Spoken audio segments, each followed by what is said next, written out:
In this video, we're looking at my Team Associated DC10 rear-wheel drive drift car. There's one thing that people have commonly said about this car ever since it first came out, and that is it appears overly built. The front bulkheads, the battery tray, the chassis is really stiff. You can tell that some people who are used to crawlers and off-road race buggies built a drift car. And the one that honestly bothers me the most is the battery tray. It's beautiful. I mean, it's a nice piece of engineering. It fits the batteries beautifully. And this is my Reedy 4000 Zappers battery. Works great. Works absolutely nice there. The motion of these arms that hold it down is beautiful. And I have no doubt that while I'm drifting, the battery will never come out. It has little tabs up at the top to keep it from coming up. This side is securely screwed in. It's not coming out that way. And then these aren't going to vibrate either. It's never leaving this location. It is very, very safe here. But this is also has something like, seriously, something like 16 screws in it and like 8 captured nuts. I want to make it simpler. I want to make it a little bit more elegant, a little simpler, and hopefully reduce a little bit of weight out of it. And what I'm going to try to do, this is probably going to hurt some people's feelings, Red Cat. Yep, the nicest battery mount system that I have seen to date, simple and elegant, is this one that they designed for the Red Cat RDS. And I believe the dimensions are almost right to where we can just bolt this on and place it here and have it work. But that's what we're going to find out today. Does it just so easily? This is RER 15051. Let's get this one off. Let's get this one out of the box and see. Will it bolt up? Once the whole battery tray is assembled, getting it back out is actually pretty simple. Should just be these 4 screws down here in the bottom of the chassis.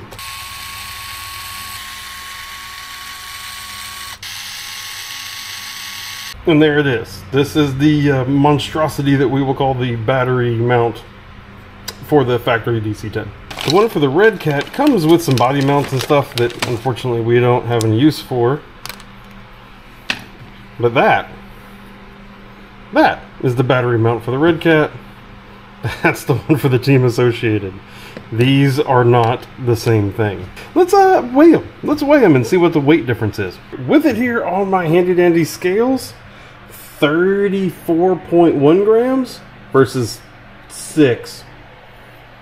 So we're taking 28 grams off of the total car for like literally, I think it's like 10 bucks or something this little kit is. Let's hope it actually bolts up now. Now I'm pretty highly confident that the bolt spacing is correct, because it's just the width of a battery, right? So I'm betting this is going to bolt in pretty easy. Yep, bolted in beautifully. So then the question really comes is the side-to-side dimension right? Oh, and look at that. It is! It's actually a little tight. So it's like these mounting holes from Team Associated are actually a little bit inboard compared to what they are from the Red Cat. But look at that! It bolts in, and the extra snugness means it's not going anywhere. That clicking is the battery, is the leads. It's not the battery itself. Well, I'll be danged. That worked way too easy. Now, another secret while you're here, if you run an LCG pack like this Redline 4000 from Jen's Ace or this 4000 Zappers from Reedy, then you can actually move the battery tray further back, like what I did. There's multiple mounting holes here, and now I have it in literally the most rearward mounting hole that you can get. If you run a bigger battery, like this 6000 Jen's Ace, it'll still fit in there, but now the spur gear is like literally at the battery. So unless you get to a slightly smaller spur gear, there's a good chance your spur gear is going to hit your battery. So you need to be very, very careful with that, or just bump this back up this dimension. Turns out it's only about 7 millimeters. So is it nice to have your battery back an additional 7 millimeters? Yes. Can you get away with it being slightly more forward so that your spur gear doesn't eat into it? Also, yes, that would also be a very, very good idea.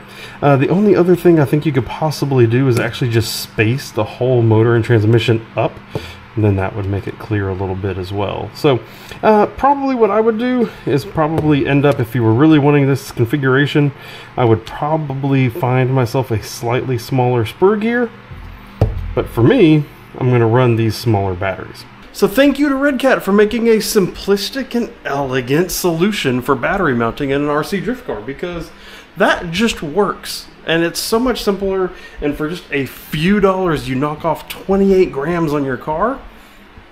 That's a win-win in my book. If you have any questions about this, leave them down in the comments. I will have a link to this part in the video description, so you can go check it out there if you need to get it and you want to bolt it on for your Team Associated DC10. Thank you for watching, and goodbye.